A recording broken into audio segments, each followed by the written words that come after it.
Hey guys, this is Hell Hades. This is a Raid Shadow Legends video. Guys, we've got a new fragment event dropping a week today. So next week they're going to be dropping this champion here, VILDRAX, as a fragment collector. It's come around pretty quick, and I think it might well be, fingers crossed, a relatively easy to obtain champion. The reason why I say that is because it's an epic champion, and normally if they just do like a solo epic out of nowhere, outside the normal kind of realms of fragment collectors, normally it's an easy one. But it might not be. We will see. We will see. Let me just read through what Raid have to say about this before I get into my own opinion. So what we got here.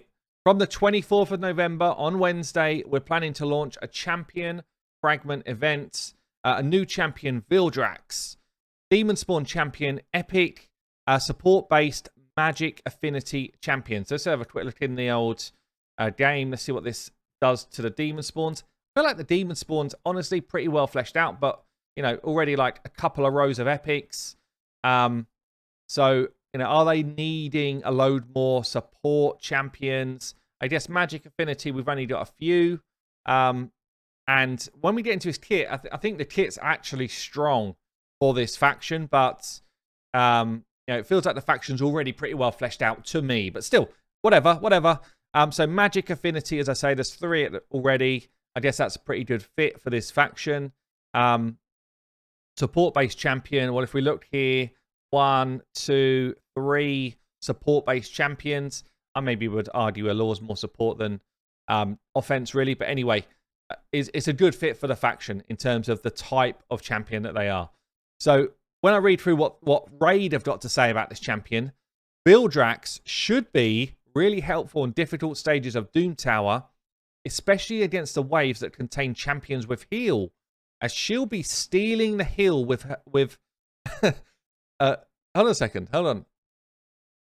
Oh, as he'll be, I thought they said she and then he in the same sentence, but I got it wrong. As he'll be stealing the heal with his passives. This is a dude. He'll also be able to put enemies' skills on cooldown with the help of his A3. VILDRAX is the first support champion with Hex debuff in their skill set. This is actually massive. You know, you need the Hexes out there to empower the hard-hitting Hex champions. Do we have Hex already in this faction? No, I don't think that we do. I don't think there's any of the Hex champions already available in this faction, which is a shame because you kind of want them to partner up to really get the benefit, but they're in other factions. So in terms of faction wars, that's not going to help us too much. So you can definitely experiment and pair him with other Hex champions to get some extra benefits. 100% you can.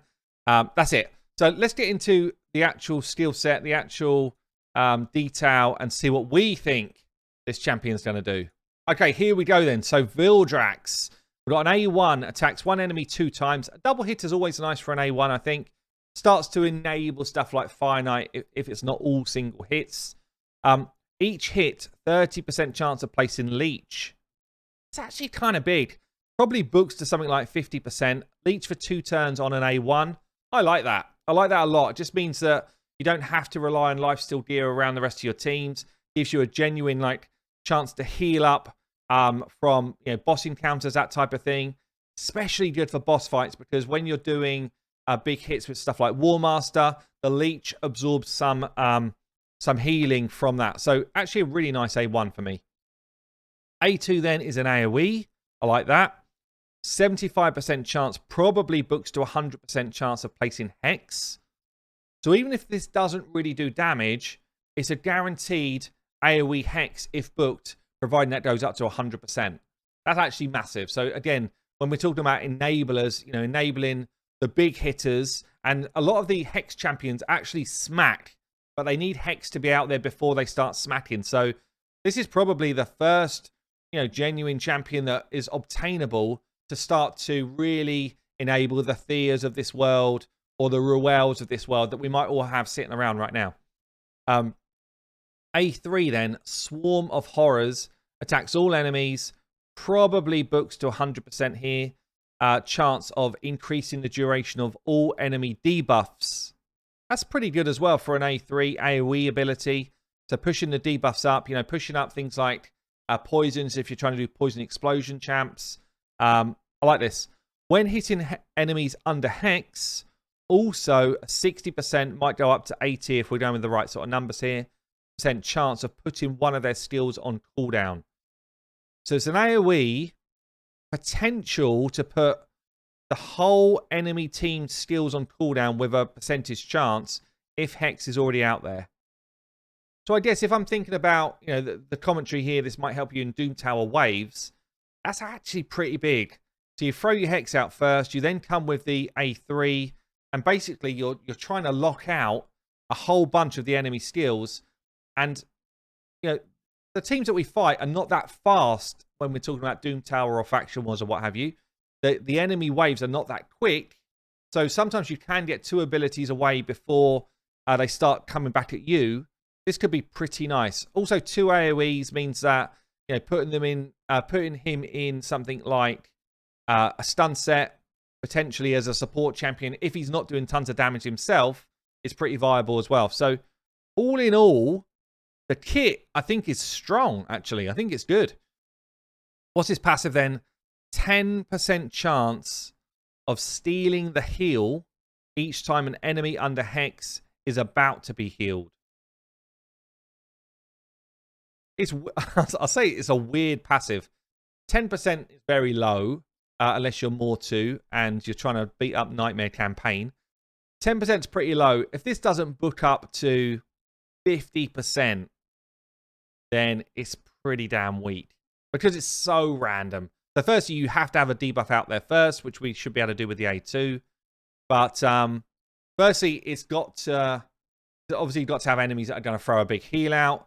Is this going to go on cooldown? It doesn't tell me if there's a cooldown, but if there's a cooldown on it, which I'd imagine there probably will be, are we stealing the good heal or the rubbish heal?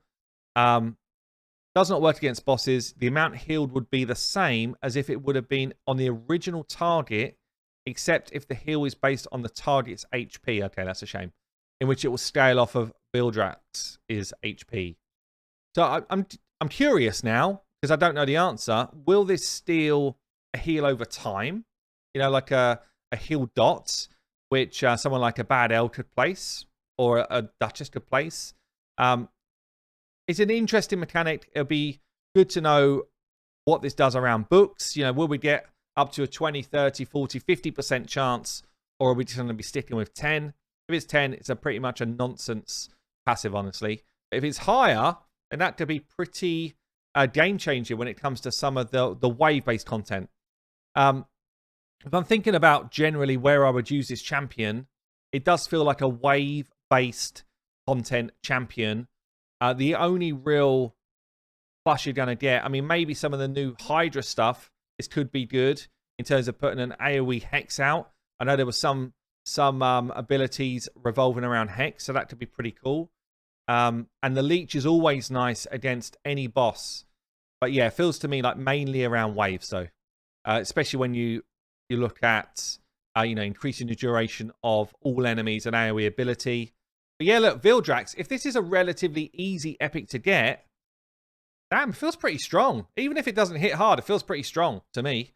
And pretty cool. Like, in terms of design of champion, trying to think, I guess it would have been World of Warcraft where there was this kind of B-type colony that I'm pretty sure it was World of Warcraft. It was a game anyway, maybe it wasn't, but it was this kind of like bee or swarm-based mobs that I was fighting. And it has the same feel to it. I was like, where am I going with that? I feel like it was this type of character here. Anyway, it's a sweet-looking character to me. I think it's cool. Demonspawn kind of fits it. Could have also fit Skinwalkers, honestly. But yeah, there you go, guys. A free epic, maybe. Fingers crossed. Or an easy-to-obtain epic, maybe. But with a good skill set, I think. I think a good skill set. And for an epic champion, even if it doesn't hit that hard, I think fair play. Good champion to bring in. There you go, guys. I've been Hell Hades. Let me know what you think below. I will see you later.